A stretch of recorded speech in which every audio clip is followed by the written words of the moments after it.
Oke, kita mulai ya market review kita ya. Oke, teman-teman lihat indeks harga saham gabungan, ini dia balik lagi ke tempat di mana kita sebut sebagai area of value-nya ya. Oke, point of interest-nya itu di 6.920 sampai 6.960. Artinya kalau dia nge-break itu, berarti dia ada peluang ya. Ada peluang nanti mungkin dia akan retest dulu ke daerah sini di sekitar 7.100. Nah, nanti sasarannya mungkin dia akan retest kembali ke high yang terjadi sebelumnya di sekitar 7.280 sampai 7.380-an lah ya. Itu high sebelumnya. Nah, artinya apa? Artinya potensi indeks harga saham gabungan untuk bullish itu cukup besar.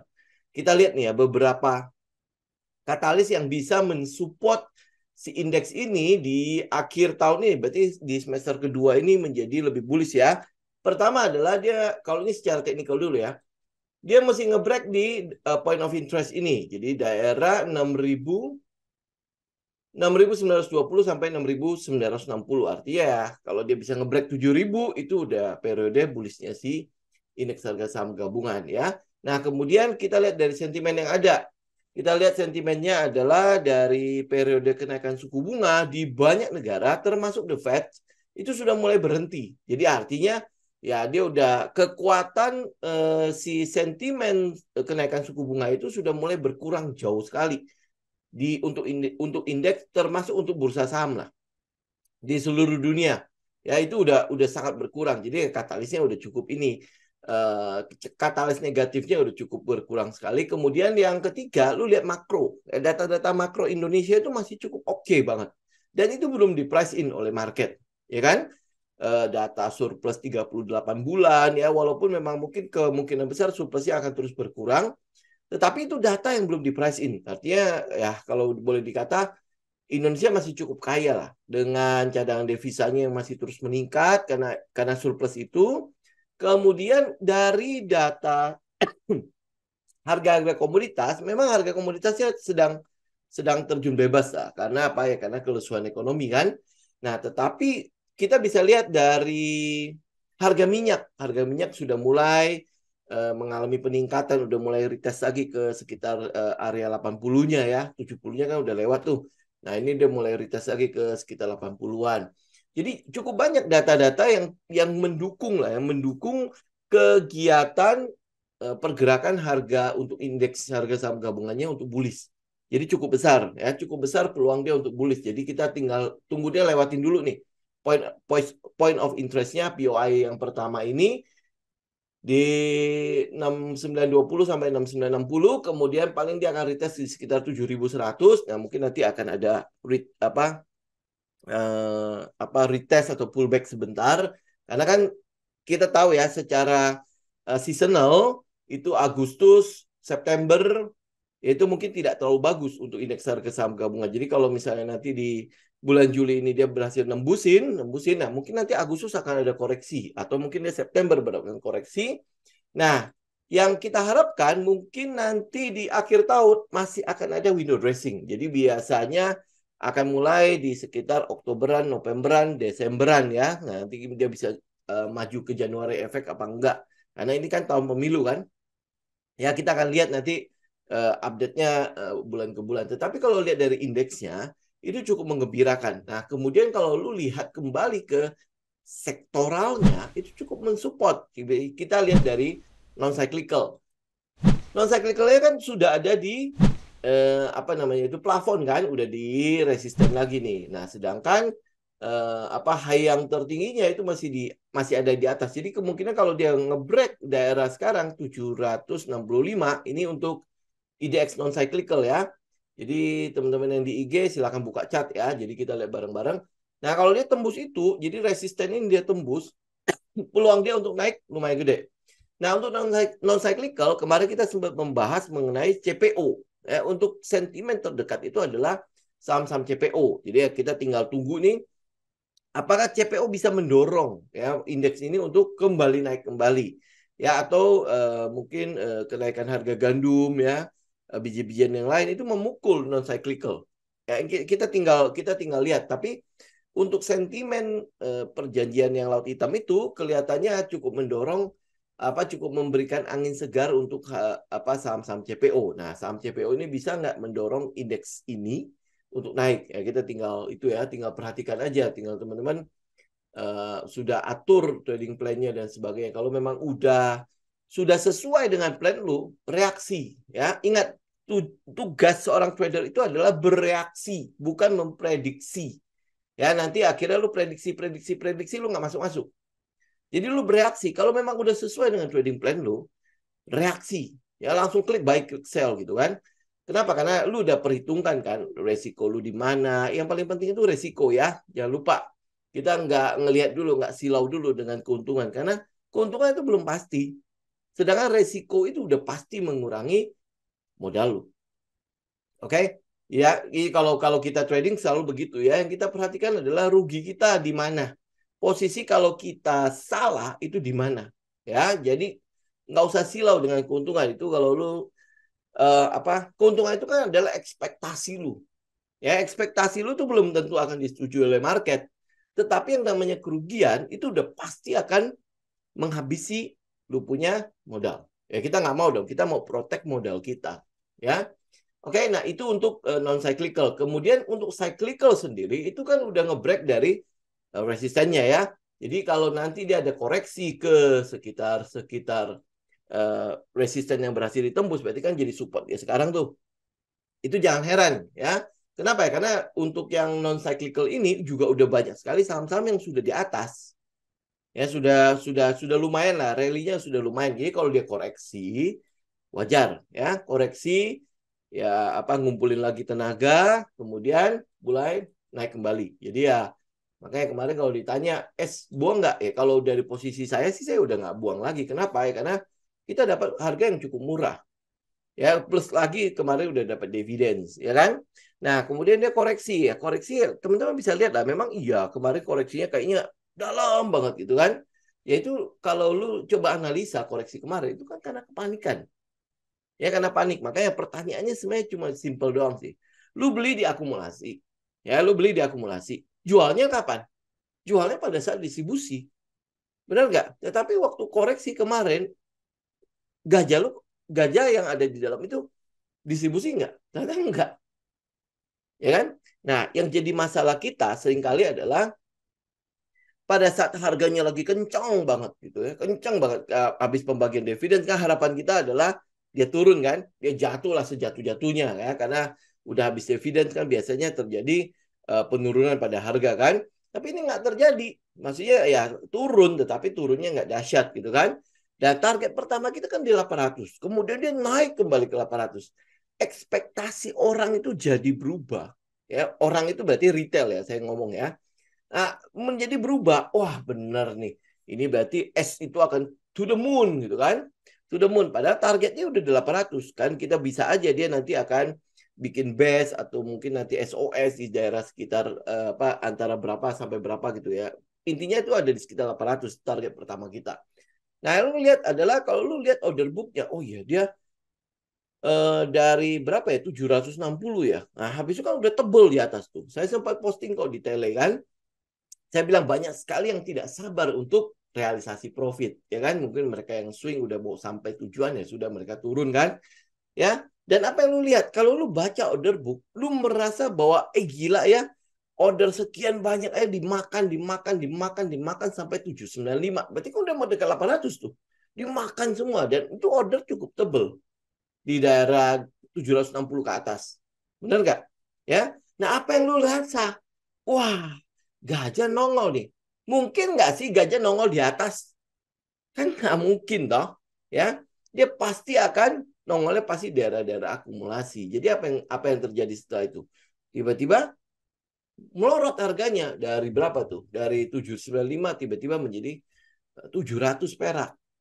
Nah, lu yang udah beli di atas, kira-kira secara psikologi apa yang lu lakukan? Gila lu dia melorot berapa tuh?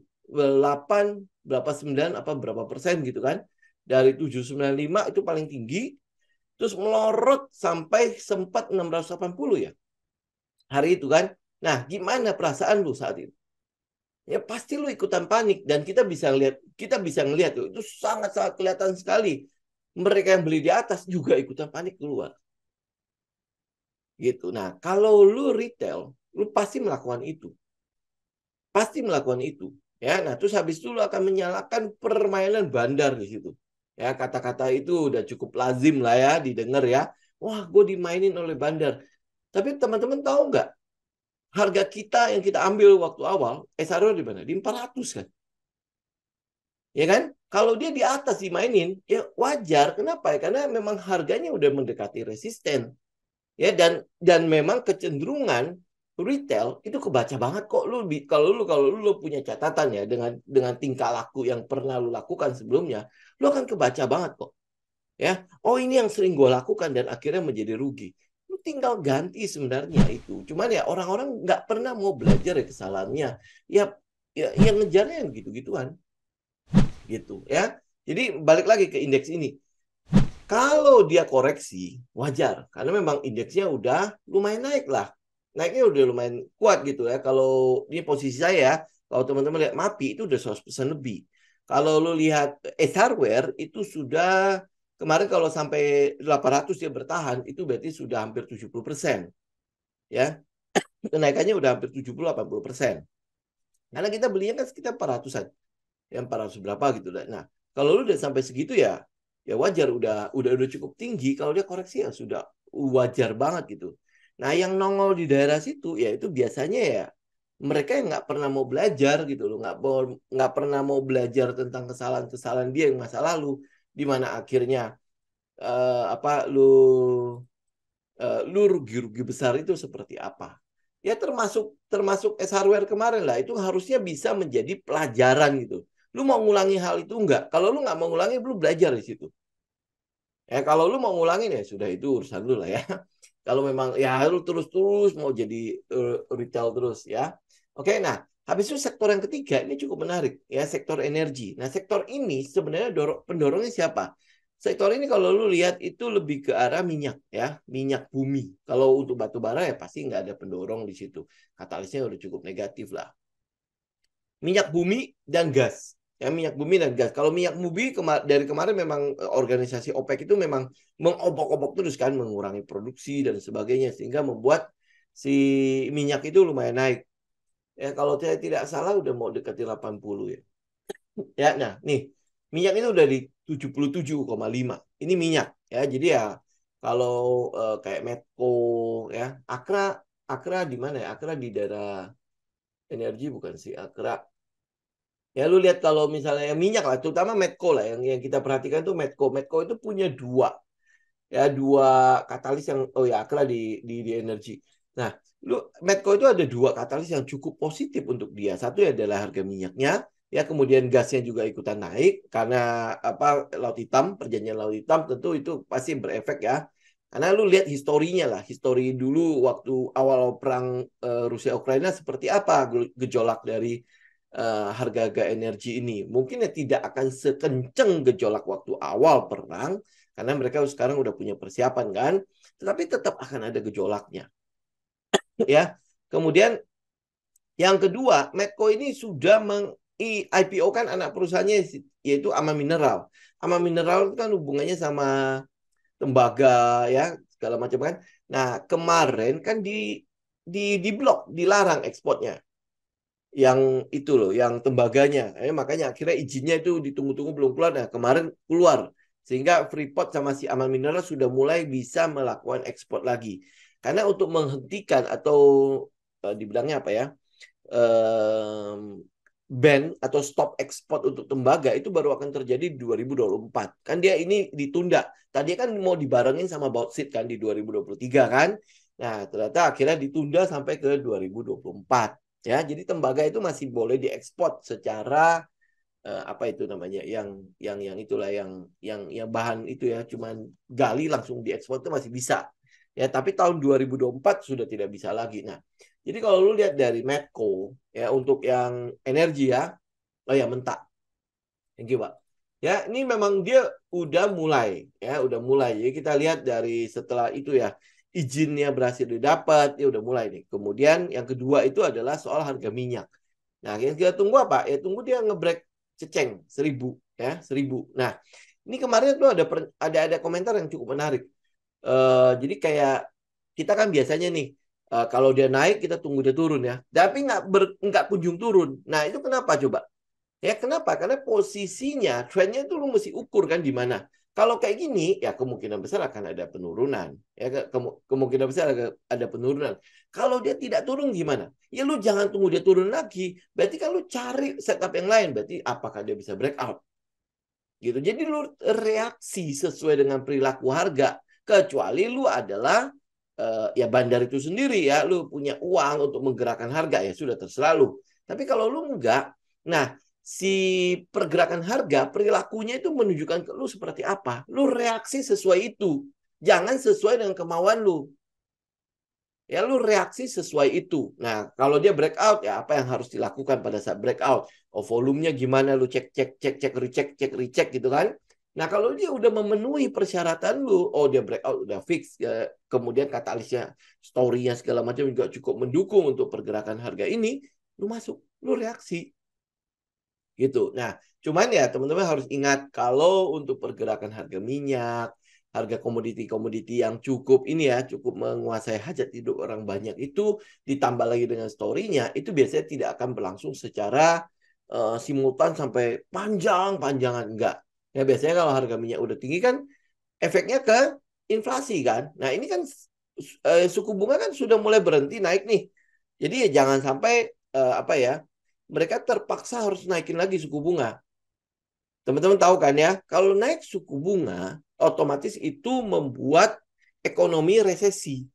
Ya, karena apa? Biayanya tinggi. Biaya tinggi. Jadi tadinya bisnis bisa mengandalkan dana pihak ketiga, yaitu kredit. Ini tinggi banget gitu loh.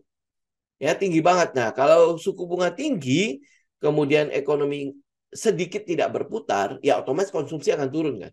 Inflasi terus naik. Harga-harga terus melanjak. Itu saling berkaitan. Jadi harga-harga minyak ini tidak mungkin akan dibiarkan terlalu liar. Jadi nanti pasti dia akan kendalikan. Jadi ya kalau untuk sektor-sektor energi itu biasanya kita lakukan untuk swing. Ya, swing. Karena tren untuk dia terus berkembang sampai gede itu agak susah. Oke. Ya, ini untuk energi. Ini cuma sekilas aja ya. Terus habis itu ada industri. Nah, ini industri kan kemarin kita udah sempat bahas juga kan. Kira-kira saham-saham apa saja yang lu bisa perhatikan di sini? Kalau industri tiga sektor utamanya dia, kabel, kemudian alat berat, sama satunya lagi adalah urusannya sama keramik-keramik gitulah. Ya, tiga ini teman-teman tinggal perhatikan. Kita kemarin sempat lihat kayak MARK, MARK. Kemudian kalau keramik, lu ada beberapa ya. Yang memang paling bagus itu adalah si Arna. Cuman ya kalau itu sisi fundamentalnya udah bagus, tetapi likuiditasnya kurang. Ya, oke. Kemudian teman-teman juga bisa lihat untuk kabel-kabel. Makanya saya nggak pengen sebut itu ya apa namanya kode-kode sahamnya lagi nih. Kabel-kabel sebenarnya juga cukup menarik untuk saat ini ya, apalagi kalau IKN konstruksi terus habis itu properti ya itu mulai bangkit, harusnya kabel-kabel itu juga udah mulai akan ada peningkatan lah. Terutama pemakaian paling besar untuk kabel itu ada di telekomunikasi. Ya ada telekomunikasi. Nah, untuk yang saham apa namanya infrastruktur itu itu belum mulai bergerak belum. Kemudian health, ini ada satu saham yang kita lihat itu cuma SAME ya. Kenapa? Karena itu lebih cocok ya sama setupnya kita. Itu SAME ya. Apakah dia masih akan ada koreksi atau lu masih bisa ikut, atau kalau misalnya lu sudah ikut di dalamnya ya sudah tinggal ikut aja ya. Kalau yang lain-lain masih belum terlalu ini. Nah, ini Tekno. Nah, kalau misalnya melihat ada peluang bullishnya si indeks harga saham gabungan, ini harusnya ada kesempatan ini si Tekno ini. Ya, cuman kita masih belum ketemu story-nya. Ya, story untuk si Tekno itu apa? Karena waktu di 2022 kalau tidak salah ada analis dari BlackRock yang mengatakan bahwa 2022 itu adalah masanya metaverse. Ya, masanya metaverse, tapi tidak terjadi kan. Ya, walaupun yang ngomong itu adalah analis dari BlackRock. Tapi tidak terlalu menunjukkan ada sesuatu yang menarik di situ. Tetapi waktu 2022 yang kita tahu itu adalah trennya itu adalah AI. Ya, artificial intelligence. Kan waktu di 2022, 2023 malah lebih dipakai lagi. Nah, untuk AI ini kita masih belum lihat emiten mana yang masuk dalam situ. Ya, masih belum clear banget lah ya. Yang kita lihat WIRG itu juga nggak secara tegas mengatakan bahwa dia masuk juga ke dunia AI. Enggak. Ya, masih berkutik di metaverse-nya dia. Nah, ini yang sedang kita tunggu ya. Kira-kira yang akan ikutin tren untuk si AI ini yang sedang hangat-hangatnya di teknologi itu siapa? Gitu. Ya, sampai sekarang saya belum ketemu story yang emiten Indonesia yang mulai mengadopsi AI atau mungkin mereka punya programmer atau mendevelop AI sendiri atau seperti apa gitu. Ini yang kita belum lihat gitu. Ya, apakah WIRG, apakah apa kemarin sempat lihat technical kios juga cukup bagus ya. Nah, tetapi belum ada yang menyentuh ke arah tren teknologi saat ini. Itu benar-benar belum disentuh sama sekali. Ya, kemarin juga soal semikonduktor, chip-chip itu juga itu bermasalah. Ya, nah kemudian akhirnya membuat Nvidia ya. Nvidia itu menjadi all time high ya, masuk ke dalam jajaran top dalam hal market cap ya, Nvidia. Nah, Indonesia ini emiten-emiten Indonesia itu enggak untuk teknologinya ya, nggak ada yang mengarah ke situ gitu. Nah, itu yang mungkin akan kita kita tunggu ya, mungkin beberapa beberapa waktu lagi ya, apakah ada emiten yang masuk ke dalam situ. Kita tinggal lihat. Ya, beberapa yang kita lihat yang cocok itu kan untuk teknikalnya ya, ada WIRG, ada kemarin sempat lihat kios ya. Cuman ini lu mesti cek fundamentalnya ya. Kalau WIRG itu kita memang ada megang satu grup kan, ya ada grup yang masuk ke WIRG kan, grup Salim kan. Nah, kiosnya sendiri saya nggak ngecek, saya nggak ngeriset sama sekali. Kemudian kalau lu mau lihat yang aman untuk teknologi ya MTDL. Tapi ini ya sahamnya pasti lelet kan. Ya kalau lu nggak cocok di situ ya jangan. Ya kita tinggal cek aja sektor lain. Karena masih banyak kok sektor-sektor yang lain. Cuman saya mau katakan begini juga ya teman-teman ya. Kalau lu lihat ada potensi bullish terjadi pada indeks, maka harusnya ya, ini idealnya portofolio lu harusnya udah full. Ya, portofolio lu harusnya udah full. Nah, portofolio yang full itu bukan berarti lu harus masuk-masukin gak mau nanti akhirnya keluar saham-saham yang nggak jelas segala macam itu. Jangan sampai seperti itu ya.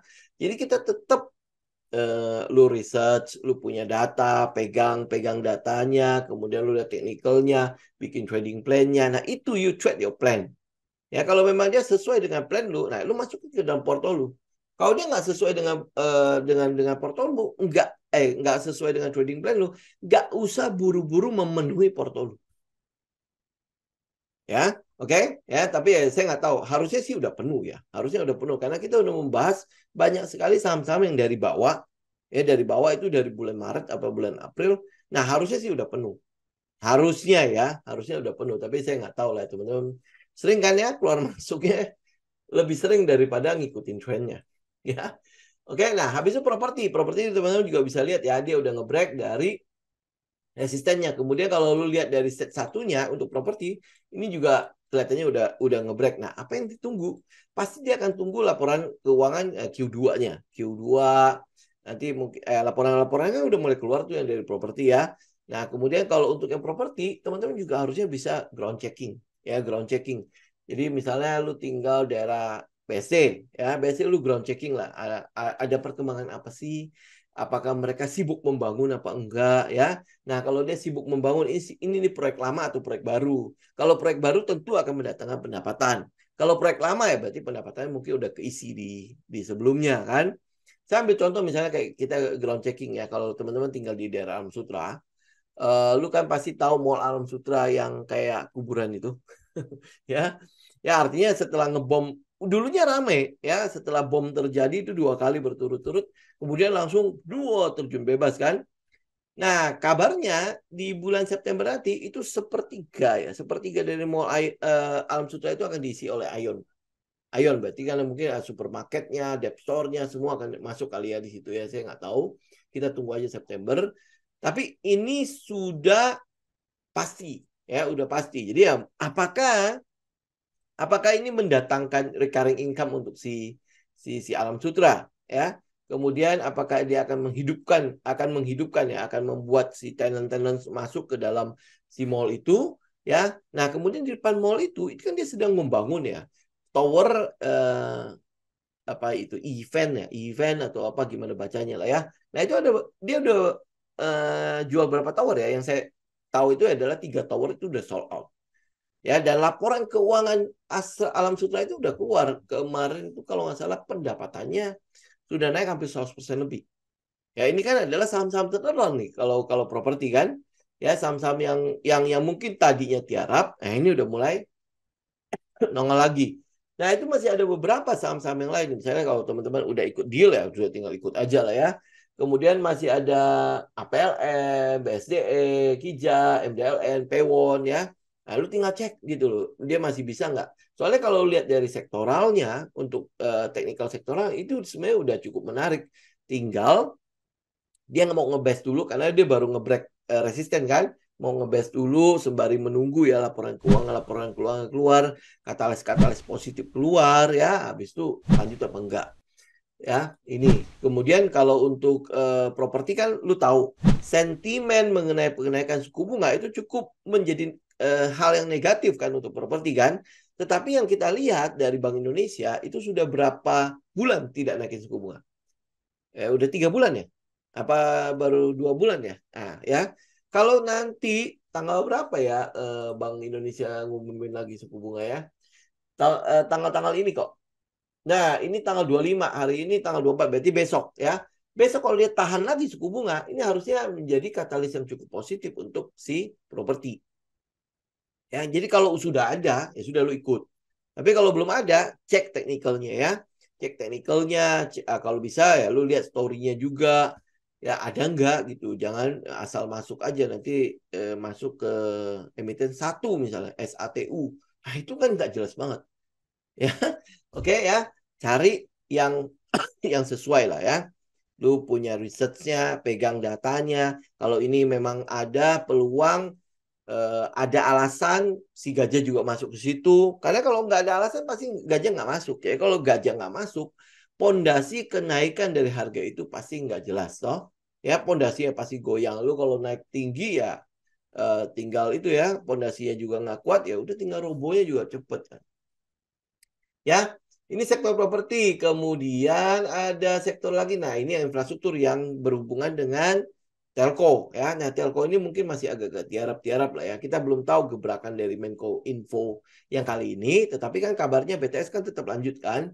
Nah, kalau BTS tetap lanjut, tentu apa namanya yang kasus korupsinya juga lanjut kan. Nah, kasus korupsinya masih bisa menyeret orang lain nggak? Ya. Nah, itu makanya kenapa saya masih cukup menghindari lah untuk sektor ini. Jadi ya biarkan dia unjang-ganjing, kita ngambil saham-saham yang lebih lebih aman saja. Ya, ini infrastruktur masih masih agak abu-abu ya. Nah, kemudian teman-teman lihat finance. Ini untuk finance ya. Kemarin kan kita tahu bahwa bank-bank besar itu udah all time high lah ya, penghasilannya all time high. Nah, kemudian ini apakah tahun ini dia minimal mempertahankannya aja dulu. Ya, bank besar, dia minimal dia bertahan aja dulu dengan pendapatannya. Ya, karena kita nggak ngambil bank besar. Oke. Okay? Ya, kita nggak ngambil bank besar, tetapi pergerakan bank besar itu sangat mempengaruhi sektornya. Kalau dia bertahan saja, udah dia sideways saja. Jadi nggak kemana-mana ya. Yang kita incar itu lapis 2 ya karena punya potensi untuk bergerak ya. Nah, kalau lihat beberapa saham yang kita ada di finance itu kayak misalnya BBTN, BDMN, BRIS, Agro, BBKP, oh ya udah ya BBKP. Jadi ada 5 saham yang lu bisa incar. BBTN kenapa kita incar? Karena dia udah sebenarnya katalisnya udah cukup bagus untuk BBTN, tapi harganya di situ-situ aja. Ya kesel nggak lu? Ya, ya sebenarnya itulah gunanya yang Warren Buffett bilang. Uang itu sebenarnya berpindah gampang kok kelihatan kok dari mereka yang sabar ke dari mereka yang tidak sabar ke mereka yang sabar. Kalau lu nggak sabaran ya pasti kayak gitu kan bolak-balik. Ya sama lah kayak lu ikutin pergerakan harganya kan. Kalau lu nggak sabar ya pasti lu nggak akan dapat 60%. Apalagi target lu beggar segala macam. Lu jangan harap lah. Jangan harap. Tapi mereka yang sabar, lu lihat deh. Ya, saya bahkan menemukan keasikan ya bagaimana cara kita ngumpulin dividen. Ya, terus habis itu dividen itu bisa pakai buat sehari-hari tanpa mengganggu apa pergerakan portofolio lu. Ya, itu nanti lah saya share ya. Nah, kita balik lagi ke finance ini ya. Jadi kalau lu lihat pergerakannya, dia kan udah turun ya. Kemudian kalau kita lihat dari teknikalnya si finance sendiri, itu kan udah ngebreak ya. Jadi pergerakan turunnya udah selesai, kemudian dia udah sempat sideways. Apakah dia bisa ngebreak resistennya? Kalau dia bisa ngebreak resisten, itu sebenarnya adalah sebuah peluang yang cukup bagus, terutama untuk saham-saham yang di sektor yang di lapis 2 ya. Yang lapis 2, kemudian sahamnya memang ada story-nya. Nah, kayak saya bilang kayak BBTN. BBTN-nya apa? Kan kita tahu pasar paling besarnya dia ada di properti. Jadi kalau properti bangkit, ya harusnya punya peluang dia.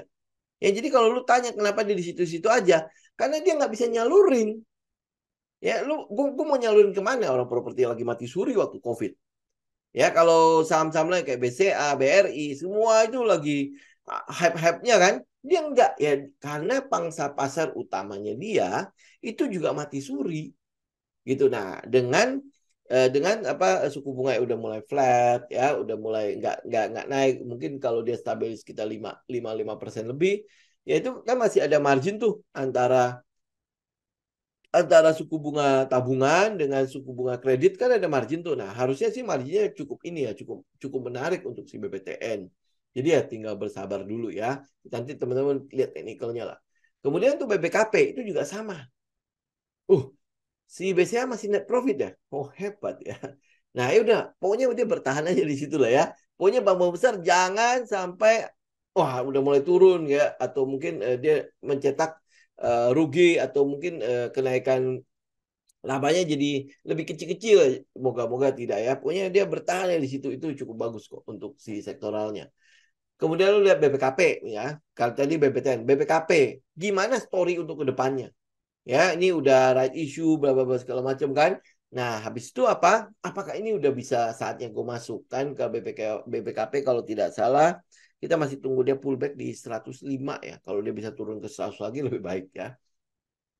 Ya, artinya ya memang dia tidak mungkin langsung membalikkan telapak tangan walaupun punya 12 triliun sekarang ya posisinya. Cukup kaya lah sekarang si BBKP.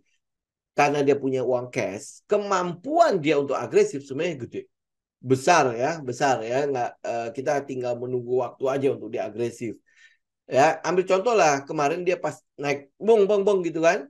Nah, lu orang ngejar nggak? Ya, nah, kemudian sekarang dia lagi turun nih. Perasaan lu gimana? Kalau lu nggak pegang data, lu nggak pegang apa ya, kayak lu tidak mengenal ini sebenarnya apa yang gue pegang, lu pasti akan terombang-ambing. Ya kalau kita tahu bahwa oh ini berarti masih agak long ya, mungkin ya gue ambil BBTN ya. Kalau oh kayaknya gue bisa deh, gue cicil aja ini. Ya sudah lu mulai cicil gitu, lu cicil. Mumpung dia masih kecil, mumpung harganya itu masih kalau gue bilang sih udah cukup under value ya dengan kondisi BPKP yang hari ini.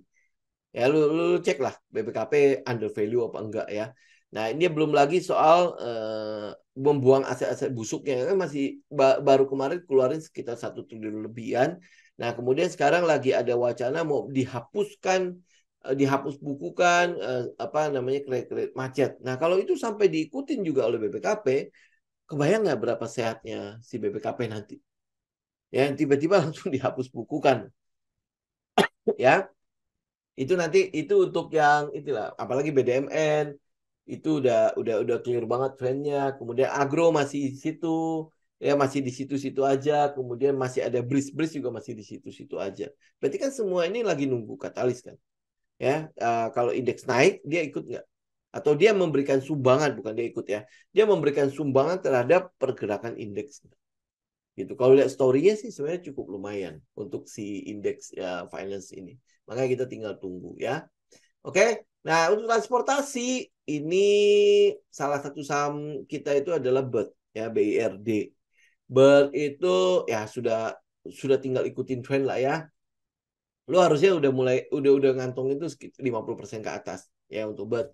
Kemudian ada satu lagi Jaya. Ya, Jaya ini kan sekarang lagi transisi ya. Dia mau ke transportasi atau ke properti. Ini sedang kita tunggu. Tapi untuk saat ini dia masih ada di sektor transportasi. Jadi Bird sama Jaya lu tinggal lihat. Kalau lu tanya ASSA, lu tanya yang lain, saya agak bingung jelasinnya. Karena itu udah tren lama. Untuk sekarang, lu lihat dari e-commerce kayak gimana. Pasti turun kan. Pasti dia akan menyesuaikan. Ya, ini transportasi. Jadi kalau lu udah punya sahamnya, ya sudah tinggal ikut aja. Kalau lu belum punya, lu tinggal cek ada halte-halte yang bisa dimasukin nggak. Nah, terakhir ini adalah yang basic material. Ya, basic material. Basic material itu apa? Ini adalah saham yang bergeraknya masih sangat-sangat terbatas, yaitu saham-saham yang berhubungan dengan bahan baku, ya, entah itu semen, entah itu komoditas, nikel lah, tembaga lah, bla bla bla segala macam termasuk emas itu semua masih di situ. Ya, jadi ya teman-teman masih bisa perhatikan ini. Mungkin yang saham-saham yang kita masih perhatikan itu kayak SMGR, INTP, Tekim, ya Tekim juga udah naiknya udah lumayan. Kemudian ya Tekim INKP ya sama ya. Kemudian ada BRMS di situ. Ya, basic material apalagi ya. Cukup banyak kok. ISSP ya, ISSP. Kemudian untuk saham-saham nikel juga banyak. Ada OBMD, ada FPNI ya. Lumayan banyak untuk basic material. Nah, cuma tinggal kita menunggu aja nih momentum untuk terutama untuk nikel juga sih. Lu juga bisa perhatikan ada di KFT di situ ya. Nah, itu udah tinggal teman-teman perhatikan. Jadi, apa yang kita mau katakan untuk di market review hari ini, kalau indeks punya peluang untuk bullish, ya apalagi nanti dia ngebreak ya. Kalau dia ngebreak apalagi udah di atas 7.000, posisi kita itu harusnya sudah full porto. Jadi portonya sudah full. Oke? Jadi kalau lu porto udah full, lu udah bisa ngikutin trennya. Ngerti ya? Ya jangan ini bus udah jalan, lu kejar ke sana. Ini mumpung ya dia udah manasin bus, dia udah mulai siap-siap, udah counting, udah manggil-manggil, lu mau masuk apa enggak gitu ya. Nah, lu kalau masih aku tunggu ini kayaknya belum jalan gitu ya. Padahal mungkin AC udah nyala ya, dia udah tinggal duduk di situ. Jadi yang udah full porto ya kita asumsi lu udah duduk di dalam busnya itu loh. Tinggal busnya jalan gitu. Nah, kalau belum ya udah coba siap-siap gitu loh. Ada masih ada yang itu enggak yang menarik enggak? Ada yang masih bisa kita entry enggak ya? Data-data kita masih bisa pegang enggak?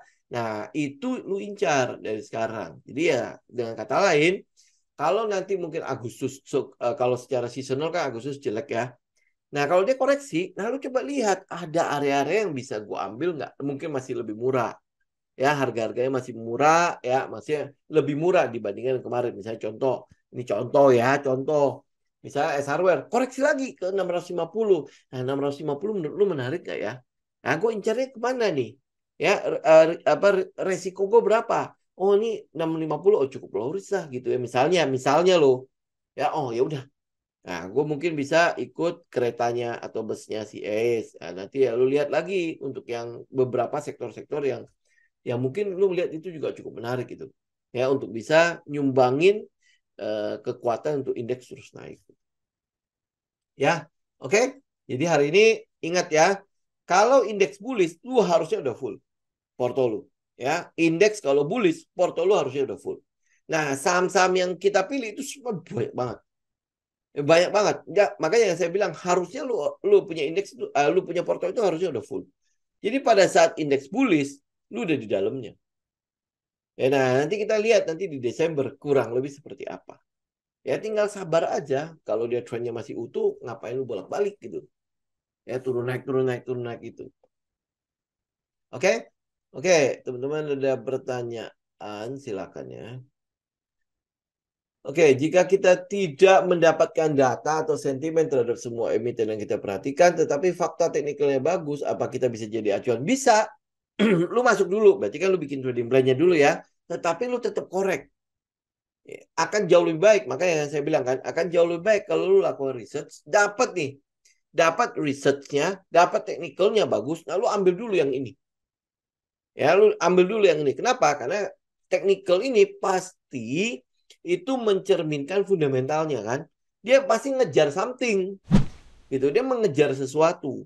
Nah, karena itulah, maka ini yang saya bilang di awal kan, alasan terjadi akumulasi itu harus lu dapat. Ya, dengan lu dapat alasan dia melakukan akumulasi, lu lebih tenang ngikutin teknikalnya.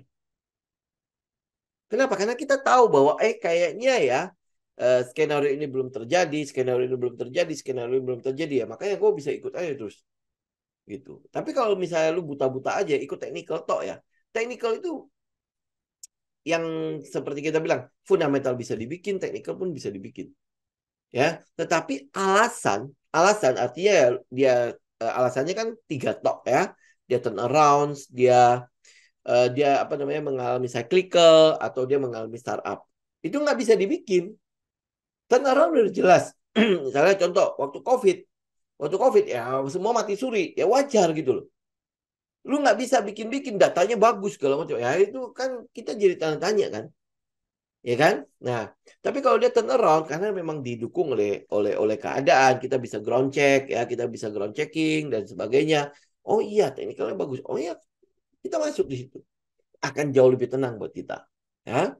Tapi kalau misalnya lu lihat technical talk, ya sudah berarti lu swing. Biasanya kita akan jarang sekali bisa ngikut sampai ke atas. Kenapa kita jarang sekali bisa ngikut sampai ke atas? Karena kalau lu udah semakin gede apa namanya gede floating profit lu tidak disupport oleh data gimana ya?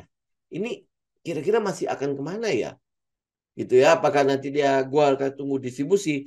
Ingat loh ya di awal distribusi di awal terjadi distribusi itu kan seperti dia klimaks kan, klimaks kemudian kesama kayak S gitu loh. Atau dia masih di SOS. SOS itu di awalnya pun adalah distribusi. Kemudian di ujungnya adalah baru reakumulasi kembali. Gitu. Ya jadi bisa jadi kita salah membaca teknikalnya. Tapi kalau misalnya kita pegang datanya, oh ini mah masih terlalu di awal untuk terjadi distribusi. Benar nggak? Ya, jadi lu punya data yang lu pegang. Nah, habis itu lu bisa ngelihat gambar teknikal itu lebih jelas, lebih apa ya, lebih firm gitu. Ah, ini mah jauh. Contoh misalnya, lu yakin SRW sekarang distribusi? Masih jauh kan? Bener nggak? Kita masih melihat nanti SRW, ini kan sekarang boom sell, ya boom sell dan akhirnya si S itu mendapatkan penambahan pada pendapatan berapa persen kan? Kemudian dia masih buka beberapa toko yang lain, masih buka lagi. Kalau nggak salah sudah 5 ya. Targetnya kan sekitar 15 toko. Kemudian di ujung-ujung tahun, kan lu tahu juga nanti ada boom sale, kemudian nanti di situ ada end year sale, kemudian itu ada season greetings ya, ada Natal, ada tahun baru. Nah, itu kan biasanya memang terjadi kenaikan banyak sekali terjadi kenaikan pada pendapatan apa toko-toko yang seperti S Hardware kan gitu. Nah, kalau lu pegang datanya, lu tahu bahwa ini nggak mungkin dia dilakukan distribusi saat ini, kecuali dia ditinggal oleh oleh oleh apa namanya oleh customernya karena udah ada buka yang lebih murah. Ya mungkin DIY buka kayak Ace ya atau ini kan saingan-saingannya Ace Hardware kan. DIY tahu kan ya DIY yang dari Malaysia itu atau sama apa lagi ya? Ya yang saya tahu ya DIY gitu kan. Nah, ini DIY itu seberapa gede sih ngambil apa barang-barang apa penjualannya si S? Kayaknya nggak tahu gede. Ya kalau lu masuk DIY lu tahu lah. Ya, terus habis itu lu masuk ke S. Memang agak beda sih, agak beda walaupun produksinya itu di tempat yang sama gitu. Ya itu kurang lebih. Jadi kalau lu mau ke technical ya oke aja nggak masalah. Ya lu bisa masuk dulu ke technical. Tetapi di satu sisi untuk lu bisa ikutin dia jauh lebih pede, tetap lu mesti punya research ya. Kalau lu nggak ketemu, ya paling kita pakai buat swing doang. Pasti akan keluar masuk. Ya itu gara-gara dulu karena apa ya? Kenapa kita ganti jadi satu arah di grup tele ya? Karena banyak sekali yang akhirnya kayak sekarang juga masih banyak ya teman-teman tahu kan ya dia eh, apa namanya mengatasnamakan kita bikin grup premium ya grup nanti lu dapat sekian ya akhirnya udah kita daripada apa yang itu yang kita posting di capture terus habis itu ditaruh di grupnya mereka aduh terus habis itu mengatasnamakan kita ini agak repot gitu makanya kenapa akhirnya kita udahlah ya daripada nanti saya dapat masalah gitu kan dari teman-teman juga nggak enak kan gitu ya oke Kurang lebih hari ini seperti ini dulu ya teman-teman ya. Oh ya, buat teman-teman yang mau ikut kelas, kan kita mulai Kamis ini nih. Jadi masih ada kesempatan buat teman-teman gabung 3 hari ke depan ya. Mungkin terakhir hari Rabu ya. Terakhir hari Rabu. Jadi ya teman-teman tinggal itulah. Yang berminat silakan ya teman-teman tinggal itu. Oke, thank you semuanya. Kita ketemu lagi nanti di hari Rabu mendatang ya. Semoga bermanfaat. Jangan lupa teman-teman analisa kembali, cocokkan dengan karakter masing-masing ya. Oke, thank you semuanya. Saya izin pamit. God bless.